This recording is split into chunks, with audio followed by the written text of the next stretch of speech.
MySpace came at a way where it was like it was all done for the right reasons. It wanted to connect people.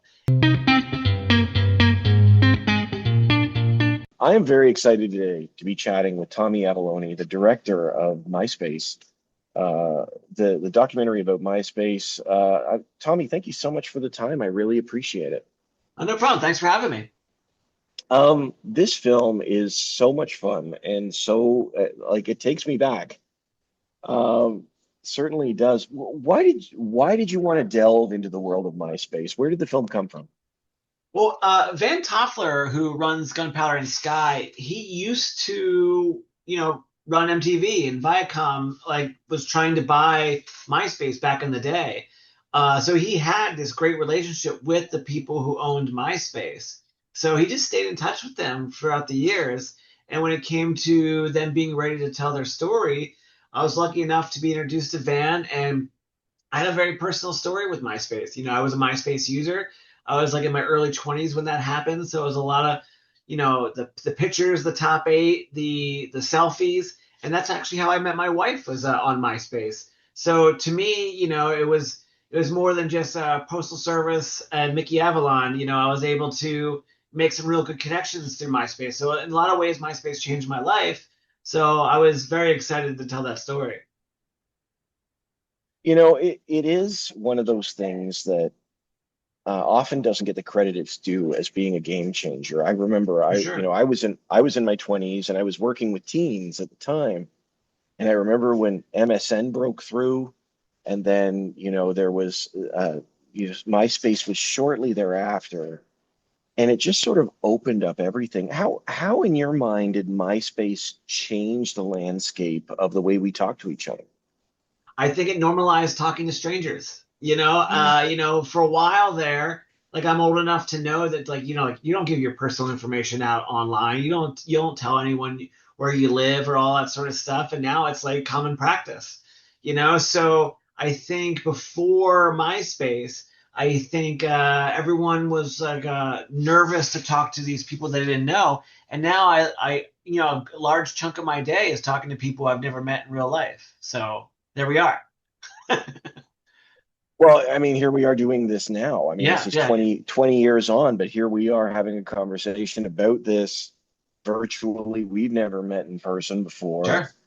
Um, it really did, this idea of don't talk to strangers, and now everyone talks to strangers. Yeah. Um, Yeah, and we get our validation from strangers. Actually, I'm glad you said that. Can we talk about that? Because this is one of those things where we realize too this idea of validation changing hands, or changing the way we validate one another, because we did focus in the image in a different way for MySpace, which of course led to Facebook and eventually things like Instagram and TikTok and all those other things. What is it about what was it about MySpace that gave us that validation? Well, I mean, it was the adrenaline rush of a new comment, a new picture alert, all those sort of updates, new message. I think that those sort of things were a little reward for like the attention and stuff. But like I think it was all MySpace came at a way where it was like it was all done for the right reasons. It wanted to connect people. It wanted to say, are you in a small town and like emo music, but no one around you likes emo music? Well, here's other people out there that like the same things.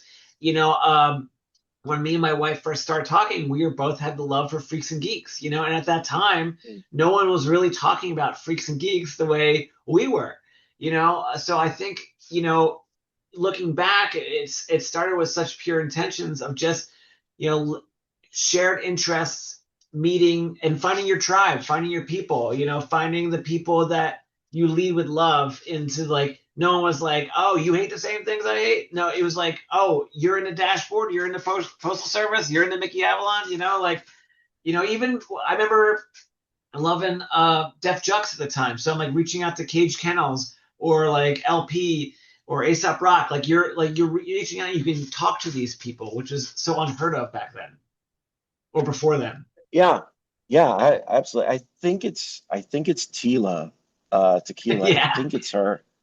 But somebody makes a comment towards the end of the film that says, "I'm a weirdo who wants to meet weirdos." Oh, that was Big Knock Cow. She Oh, sorry. yeah, Yes. she worked for MySpace. She was a producer there. Worked with Tom a lot, so she still talks to Tom, so It really is one of these things that allowed people to sort of explore who they were. I love the comparison to MTV with the 80s, yeah, or for MTV sure. in the 80s. Can you talk about that? Like how is it that MySpace in your mind connects with the MTV revolution? Well, it was MTV back then. It was like the first time you were really seeing what these people looked like in these videos for their songs and stuff like that. The videos became the thing that people were connecting with, and the people who worked there, it was like a party all the time. And with MySpace, they would have these secret shows where like you could show up and Ice Cube was playing in a small venue, or I'm trying to think of some of the others that they mentioned, but like a slew of indie hip hop or emo bands would go up to these small locations, sometimes in LA, sometimes in New York, sometimes in the middle of the country, and you would just have a Fall Out Boy show in a small place, and that's what made it feel so special. And the people that worked there, it wasn't just a job; they lived the culture. Yeah, yeah, absolutely. I mean, it's so funny to me looking back that now it's completely normalized. Yeah. But at the time, this was so new, this idea that you could find your tribe thousands of miles away based on your interest in freaks and geeks or Yeah. Well, whatever it is. yeah, for sure. I mean, like you think about it, like, we were doing the math, and when we were filming the movie, it was like everyone who was graduating college and entering into the real world only knew a world in which social media existed. MySpace Mm. starts 2003, gets real big like 2004, 2005. That's when it sold, and it's like it just blows up.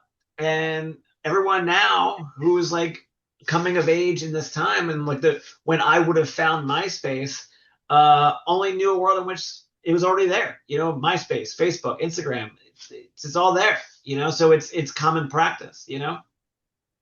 Yeah, I think it's Lil Jon that points out that we're the first generation that's going to say, I remember, that's my grandpa's social networking or something like that because it's just so broad now. But this was one of the original ones.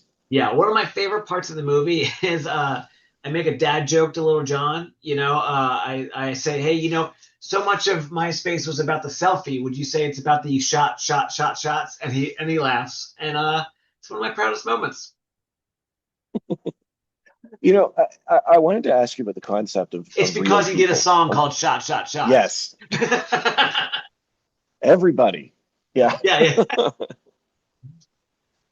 But I think you've really hit on something here because there's a fascinating line that where somebody says these are real people. All the people on the internet are real, Yeah. and we also see a bit of that tension. I know with the story I know this is Tila talking about people coming online, coming at her on the internet. She doesn't seem to phase her that much. But do you think that MySpace helped take away that understanding of real people on the other line, like in some ways, like just like social networking in general, like it's focused so much on the image, or did it really connect us with the real people on the other side? Yeah, I'll say something that Jeffree Star said. Like he was saying that the way he was, the way he dressed it, the way he acted, you know, people were able to see that lifestyle for the first time that maybe never understood it. So the people that would be screaming obscenities and calling him really awful words in the streets were now like coming up to him like they knew him. So I think in some experience, I mean, you're going to find bad things everywhere, right? But particularly with Jeffrey's story, he felt that it sort of helped normalize some of his lifestyle where people weren't screaming these bad words at him now. So I think in so many ways, if you're in a town there, everyone maybe thinks the same way or has like one thing, and you're looking into different worlds and different areas and different places that are like just living differently. You're like, oh, what's this? And it just opens your mind to other experiences. Yeah, it really has. It's changed the way we view one another, how we view one another, what we understand about ourselves in so many ways. It's a place to experiment. Sure, and Um, maybe it's rose-colored glasses, but also too like social media now you're posting your what they let the kids say your best life. But like I feel like MySpace, and again, it was 20 some odd years ago, so maybe I'm remembering it wrong, but like it felt like you didn't do that. You just sort of posted everything, the good, the bad, and the ugly. And I think that's why a lot of those people, like some of the scene queens or the Jeffries, the Tilas, or even Forbidden, like people really connected to those people because they were posting this relatable things and they weren't like filtered, not just pictures, but lifestyles. yeah, absolutely. With that being said, one of the ideas that's brought up in the documentary is MySpace is a place of escape. Mm. I would love to hear your thoughts on that because certainly I think we still do that, but what is it about MySpace and social networking that provides a place of escape? Well, particularly, I think that idea gets brought up during the scene queens section, and the scene Mm. queens were the early influencers. They were the guys and girls that were really becoming famous or becoming popular for being themselves. They weren't particularly musicians or actors or anything like that. They were just being known for themselves. And in their interviews, they talked about not getting the attention that they wanted at home or not finding the people that they were able to connect with at home or their communities. And they found that sort of that attention on MySpace. So I think that's where I think I'm answering your answer Yeah, correctly. Yeah, okay. yeah, absolutely. I was wondering in your Because I was mind, I was like oh, I was in my head going, I think I'm answering this pretty good. Good job, Tommy. And then I forgot what you asked, and I just kept rambling. those So are the best ones. Those are the I best just need this questions. validation from you. You're a stranger. Tell me I did a good job. You are doing great, Tommy. You're doing great. I I know that the doc focuses exclusively on on MySpace, 20 some odd years ago, but I was wondering if out of your conversations with these people, where we go from here, because MySpace and Facebook continuously evolving. Facebook, even again, Facebook is, the elder generations often considered the elder generation social networking now. Instagram, TikTok, continue. How do we continue to build on where MySpace began? I don't know. That's not the movie I made. I mean, like, you want to talk about Touche. mathemates and postal Retracted. service? I'm into it. But I don't know. Like, this was a movie that was really the origin story. Like, I mean, when you talk about MySpace, you talk about Friendster, you talk about Asian Avenue, you talk about Black Planet, talk about 6 Degrees, like all these sort of early things. I mean, there's other docs that talk about where it is now, and you're living in that now. But like, this is like that, 2003 time where all this stuff was created, and like, it's really, really interesting to hear, like, even just the MySpace guys talk about how they had to market this user-generated um, information. They like, let's call it social media. And once they called it social media, it was easier to do that. So, and even in the beginning, it was just a way to market to you. So to me, it was a story about, origins of all that idea. Where will it go from there and all that stuff. I don't know. That's something you'll see someone post on social media nowadays. Fair enough. Fair enough. Yeah. Um, Honestly, like I said, looking back, I mean, I think we all had MySpace at some point, and it brings back those memories, but also shows us how far we've come. But what do you hope somebody who's younger, who, like you said, those ones that don't remember MySpace, what did they take away from the film? What do you hope that they bring away? Sure. In there, I think it was Chris Carabo from Dashboard Professional talks about how like MySpace was that first sort of collective club, like online club. Whereas like, I love hearing stories from like the 70s and 80s of the Comedy Store, from the 50s, like Studio 54, the Viper Room in the 90s, all these stories of these times when a scene hit, you know, and I love scenes. And, you know, this was the scene. They called it the scene. And it happened in like the early 2000s, and you didn't need to like look a particular way or dress a particular way or get in a, you know, behind the red rope at a particular time. You needed a username, password, a desktop computer, and decent internet, and you were in the club. And like, so when I think younger generations, well, the generation now, I think can appreciate the time of this scene that happened, that first scene kids that happened online and how they sort of navigated that. You know, I mean, I just love. I mean, even like was it Party Monster with Macaulay Culkin? You know, like that was like so much Mm. fun to watch those that time period and that thing. And that's, you know, people had big bangs and black eyeshadow. You know, so this is that world, and we lived it. And we survived it. Some of us, yeah. Some of us. Honestly, Tommy, thank you so much for your time to chat about it because MySpace really is a fun project to sit back and see how things have changed and how they began. Thank you Um, so much. I appreciate it. So you watched it and you enjoyed it? I did, I Nice, did, nice. absolutely, yeah. It really takes you back and shows you, like I said, how far we've come, Yeah. and in what feels like a short period of time, but in actuality is 2 decades. Is It's that crazy? wild. Yeah. Isn't that crazy? But that's the thing. Is like, I mean, you even see like you quoted Joe Anthony earlier, who started the Obama fan page. You know, like Yes.